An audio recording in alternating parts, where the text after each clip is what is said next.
where is my Dropbox? Dropbox, DIFC, physics, waves. No, that still says 5. That should say 4.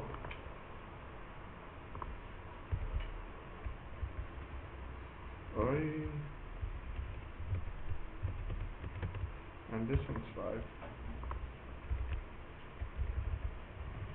Okay. Waves, interference, and we are exactly halfway through, I think. We should get waves finished today. I think we should, really. Yeah, great, perfect. Exactly where we finished last time. So we were discussing how the fringe pattern is formed on the screen, caused by constructive and destructive interference. If two in-phase coherent waves are emitted from 2-point sources and then later superposed on a plane, we find that the wave produced on the plane will have minimums and maximums. In other words, when we look at the screen, we'll have bright, dark, bright, dark, bright, dark. So we talked lots about this last time. Oh, if it's sound, the sound will be loud, quiet, loud, quiet. That's what happens with sound. Absolutely quiet? Absolutely quiet, yeah. This is called 2-point source interference pattern. I don't know if you wrote that down on your picture last time, but it'd be good to write that down. 2-point source interference pattern.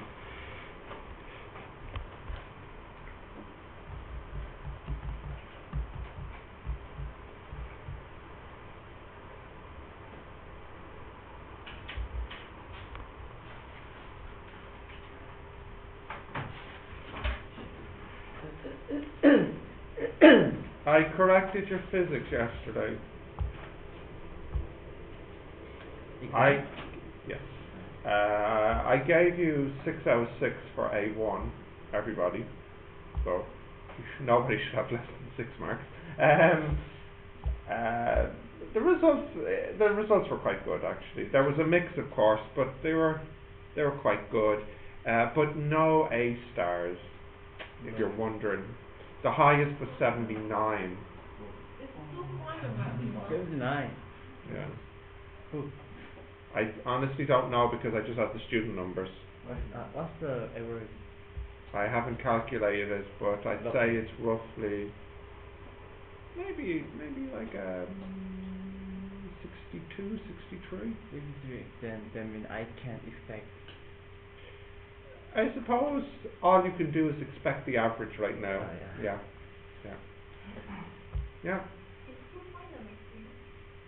Is that like 3 and... No, by 2-point what I mean is that there's two sources, 2 slits. No, that's not anything about the maximums or minimums. It's just saying that it's caused by 2 waves combining. If there are 3 slits. I suppose, yeah, if there's 3 slits you would get a fringe pattern. It would look a bit different. I think perhaps the big difference is the middle spot is perhaps even brighter. But the pattern is the same? I think the pattern should be the same. Yeah. But the size of slit should be same or it's okay to be different? The slits should be the same size. And the same distance apart. Yeah. Okay, continue. So, I drew the diagram last time. How do we make this 2 source? We use something called a diffraction gradient. It's actually just a piece of plastic with many holes in it. What you do is you use this to take the light hits this and splits into many different light waves. Here's a picture of it. So you see the light comes in and will travel between 2 slits. And you realize this is good because it means it doesn't matter where the light hits this, because wherever it'll hit, it will break into 2. So this is useful. You don't have to get it exactly right. You just have the light to hit this and it will split between 2. Yeah, so this is the diffraction gradient. So if you knew the size of this, and if you knew how many holes there were, you can work out the distance between each hole. So imagine that this is 1 centimetre, and there was 100 holes. Then how far apart is each hole? It would be 1 centimetre divided by 100. Yeah. What I would like you to do is to try to roughly draw this, and Draw this. it's just Wilkie. It's just a square. No, it's just a square with lines. How is the light split into two if there are many lines? Whoops. Say again? How is the light split into two if there are many lines? Yeah, well, the reason for the many dots is because you don't know exactly where the light will hit this screen, this grate. So what you want is the light to hit it, like for example, like here, and then it will split a little to the left and a little to the right. So you have only one. Yeah, only like one beam of light, like one narrow, fine beam of light. So in the lab, they actually use a little laser just to fire a beam. But of course, Young, when he did the experiment 300 years ago, he took a little pin and he punched a hole in the paper that he was using to cover the window, and this made the little beam. Yeah. Oh, wonderful. Good. Oh, Good. amazing diffraction gradient. You didn't draw the hand that holds it. Ah, I was correct in the physics papers, and I opened up the paper, and I remember the question of the pendulum, and somebody drew a picture of the hand holding the pendulum. And I was looking at the code, I wonder which of my students did this. I wonder if this is Wilkie's paper, was it? No. It wasn't you. No. Are you sure? Yeah. Alright, who drew the picture of the hand holding the pendulum? I know somebody did. Was it? In the exam paper. Yeah. Not me. There's a question where the pendulum is going around like this, and somebody on the exam drew a picture of the hand holding it. Not you! Not me. You? I have to be somebody. Who? Yeah, who? Who drew the picture? Okay. No? Nobody wants to admit? Okay. Right, have you got this? Continue? Yep, so. Some terms. Slit separation, which we call D. What do you think that is? The distance between what? Slit. The slits, which are the holes, okay? The distance between the two sources, or the two holes. Okay, so if you can write these down, these names.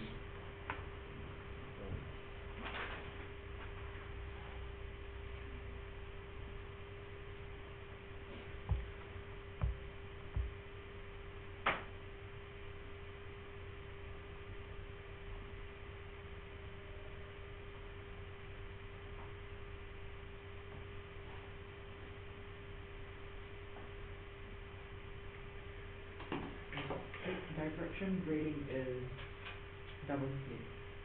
Yeah, in fact, it's hundreds of slits, and it only becomes a double slit because the light beam only hits two of the holes.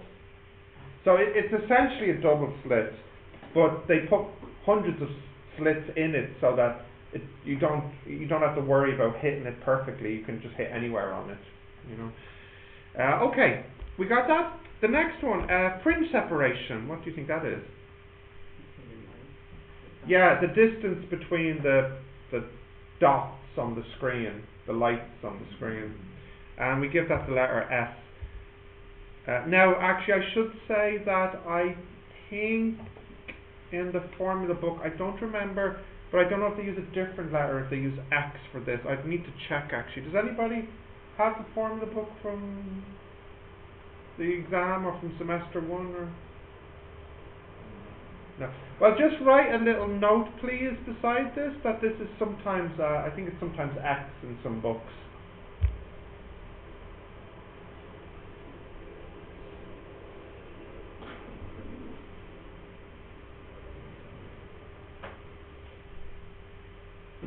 Continue? Yes? Okay. The next one we have is the angle. Now, what do I mean by the angle here? Well, it's like this. Here are our two sources. Here's our screen.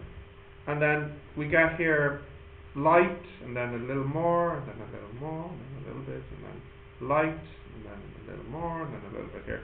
So the angle means the angle, say, between the sources and maybe whoa. It's like this angle here. Now, of course, there's many angles, but when we talk about the angle, we measure it between the normal and there's the source. There's the screen. That's the middle. And we measure the angle here, like this. And of course, we can have obviously more than one angle. We could have that angle too. Okay. So that's what we mean when we say the angle. It's the angle the wave makes with the normal. Less than 90? Oh yes, yes, definitely.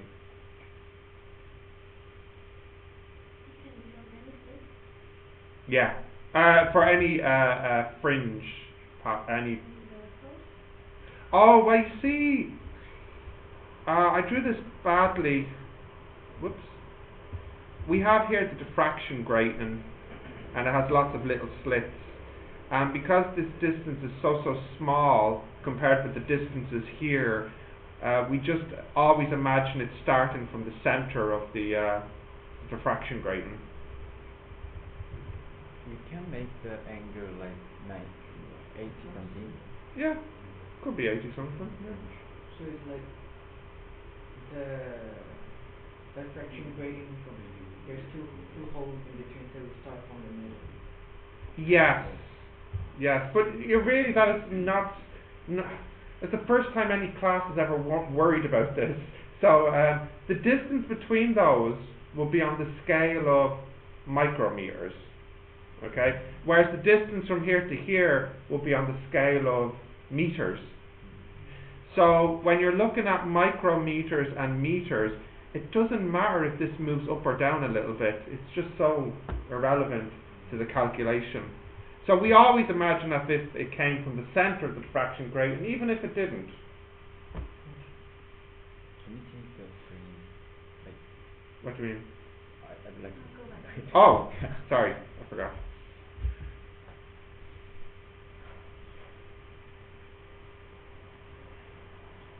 So the normal is always the brightest. No, normal just means perpendicular. So the normal is perpendicular to the screen, and we usually draw that at the brightest, which is at the middle.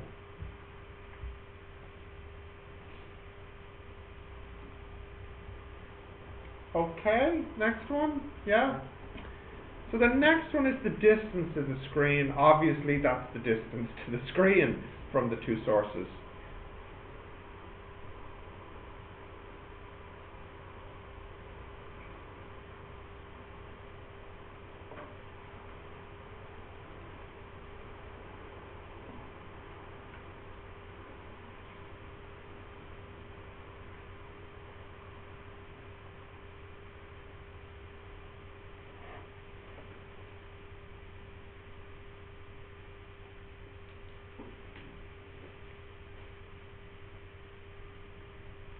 Got that?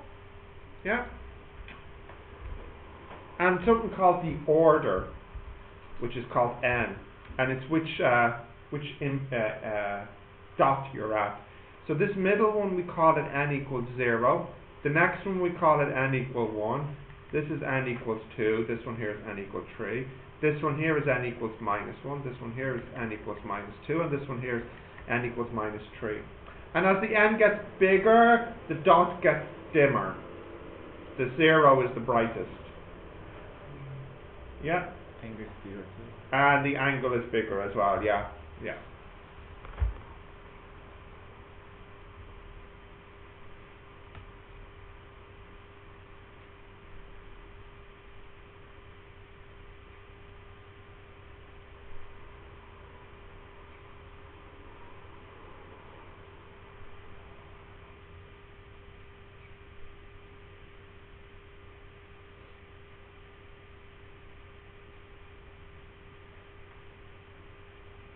ended up using the diffraction gradient, we used two light sources. Yep, yeah, you can, yeah, you could actually use two light sources. Like two lasers. Yeah, two lasers, yeah, very good, yeah. But the diffraction gradient is cheaper. It's only a piece of plastic. Okay, but like instead of putting one hole in the paper of the window, we can put two holes. Yep, correct, yep. It's a bit hard to do with the laser because the scale is so small, but you would definitely do this if you were using sound. If you were using speakers, you would just have two speakers. It's much easier to do. But you're right, you could just have the two sources to begin with rather than splitting them, yeah. Okay, continue. Yep. So, we have said nothing about the formulas now. What is the formula for this fringe pattern? So we actually have two formulas. Now it's a little bit weird because both formulas are useful, but only one of them is in the formula book. But then last year they added in the second formula. So I don't know. Sometimes they don't have all the formulas in the book, and then they add them in later. But anyways, these are the two that you need for this lesson, and there's only really two. So the first one is the two of them are, n lambda equals d sine theta. So this here is a formula. It's exactly right. Whereas the second formula, you're allowed to use it, but technically speaking it's not exact. But for the exam they consider it fine. Let me explain why it's not exact. The screen. Yeah, well, this is what's happening here. No, big screen. Huh? Oh, what did you do? What the? Later. Okay. Now, when you look at the pattern, here is 0, 1, 2, 3, and this is -1, -2, -3. This distance here, S,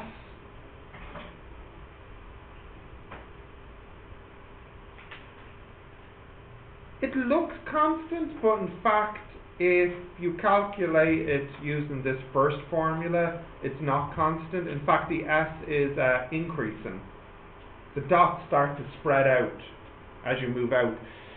However, it actually doesn't really spread out that much. What kind of happens is they spread out a little bit, and then all of a sudden they spread out a lot. So for a small screen, like maybe the screen is only like 1 meter big, it looks like all the dots are the same distance apart. So we can actually use this formula. But just so you know, for some problems you could actually use either formula. And technically speaking, this one gives you the exact answer and this one gives you roughly the right answer. However, for the exam they accept both answers. Okay. So this one here is for calculating the fringe separation, and it's not exact. So I think it's worth remembering that, because when we do exam questions, some students might use this, some might use this, and then like, why did we get different answers? Okay, so if we can write these two formulas down. No, you should put you should put this symbol, this one. Right. Yeah.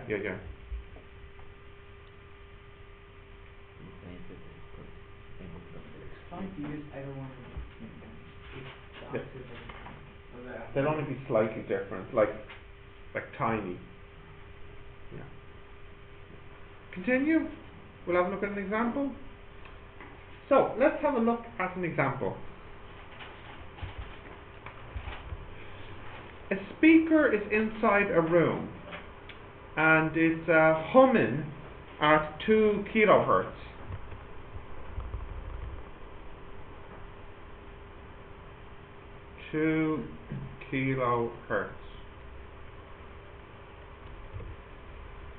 There are 2 doors beside each other in the room. Into the room? Into the room. They're 1 meter apart. So we have here 2 doors. So this is like the wall, and we have a door, And we have the door here.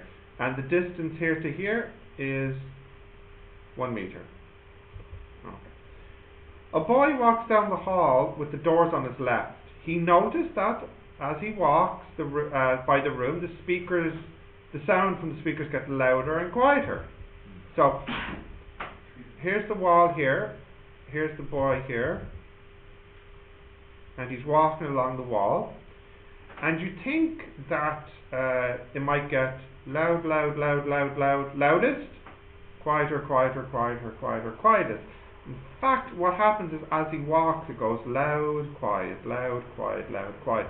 And what's happening is that you're getting a fringe pattern, whereas like here, you have the most sound, no sound, and then a little sound, a little sound. And then it continues like that. Right. He is surprised because he expected the sound to get louder and quiet. The hall is 2 meters wide, so the distance here to here is 2 meters. What is lambda if the speed of sound is 330? Okay, I know you can all do this first one because we did the formula in the first lesson of waves. V equals lambda f. So tell me what the lambda is, please.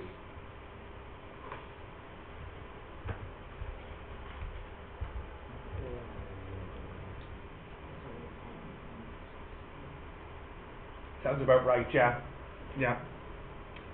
Did you calculate lambda? Yeah.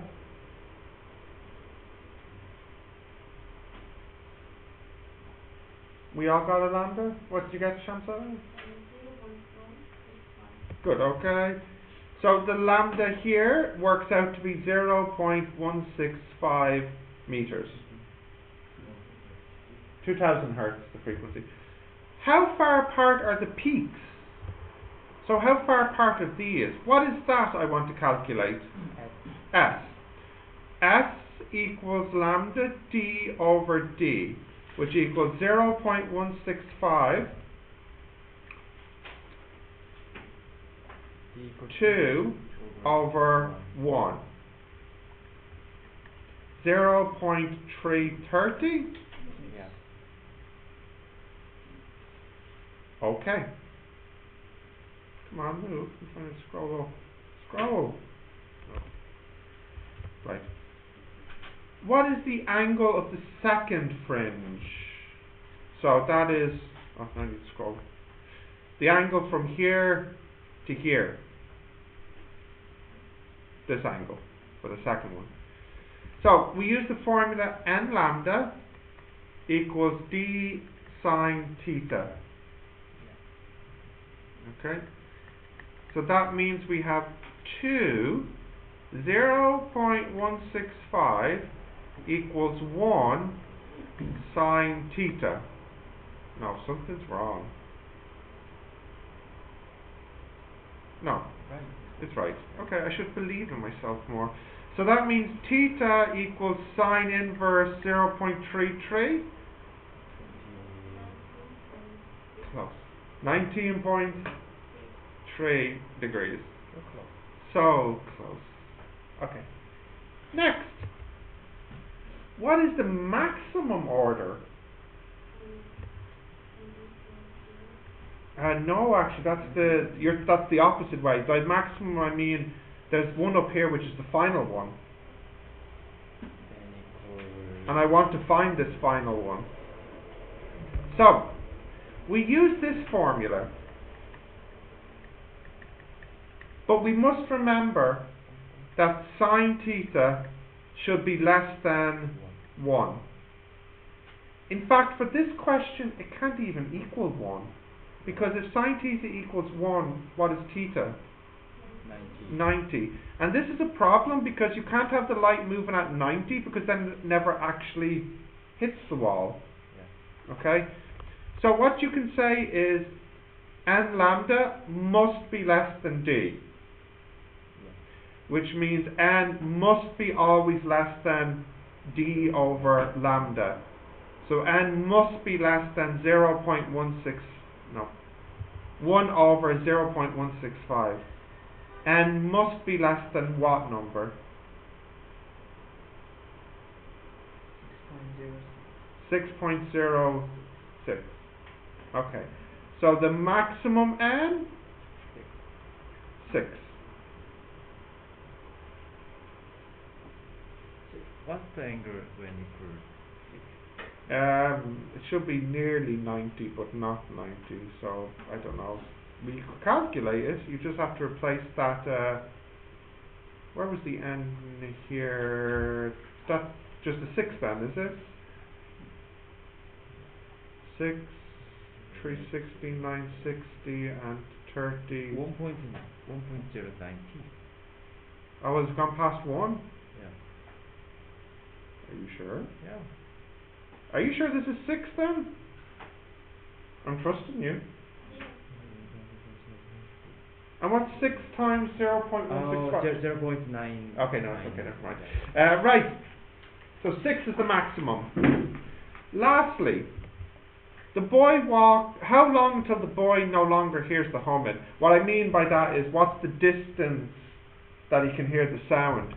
So what's the distance from the start of the sound to the end of the sound? Well, this is at 6, and this is at minus 6. So what's the total distance? The total walk distance would be 12 times whatever the S was, which I can't remember. 0.2165. No. 0.33. 33. Yeah. Which is, what, 4 meters about? Roughly. Roughly. So for 4 meters you can hear this.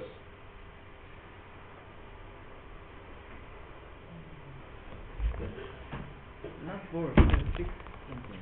What are you talking about? This is 12 over 3.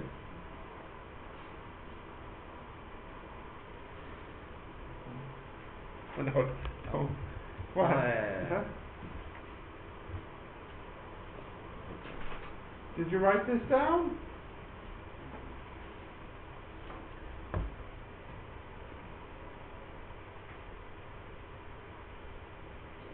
If theta equals 90, that means there's no light. It can't collide with the wall.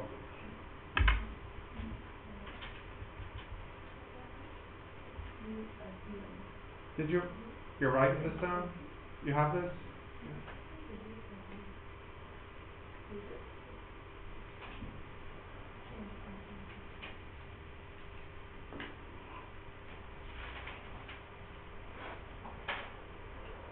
Okay. Got that, folks? Yeah? I can close this? Yeah. Yes? Is that it? Yes, no? No. No. Bruce? Why is that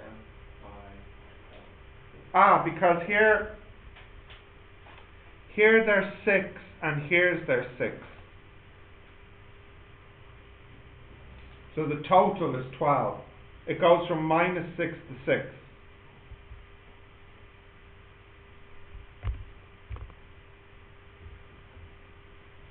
Yeah?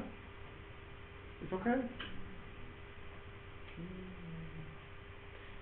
Now, it won't really be 4 or 3.99. It'll actually be a little bit more, because I'm imagining the S is the same for all 12 pieces, but in fact the S gets a little bit bigger as you move out. So maybe it's more like 12.1 or something. Teacher, where did the sine theta go? The n number goes to d sine. It didn't really go. What I did was I changed it from an equals to a less than, because I recognize from maths that this can at most be 1. And I'm trying to figure out a limit, a maximum value that n could be. By the way, question. Imagine instead that this number here was 6.92. We'll say. What would you say the n is now? 6. 6, not 7. Yeah. Because this less than, sometimes in maths we write it like this. We mean it's a strict less than, meaning it can't equal it or it can't be more than it. It absolutely has to be less than. We can't even round up beyond it. We have to be less than this. And the reason for that is it does not make sense to have this angle as 90 or worse, more than 90. Okay, so it's a strictly less than relationship here. Okay, yeah, I can close this now, or well, rather I think we have some of the questions here. Just one question to do. Just one. Another one. Yeah, just please do question 1. Yeah. I'll let you try this for a few minutes and then we'll do the next topic, okay? Can I stop the video though? I can close this? Yeah? And let me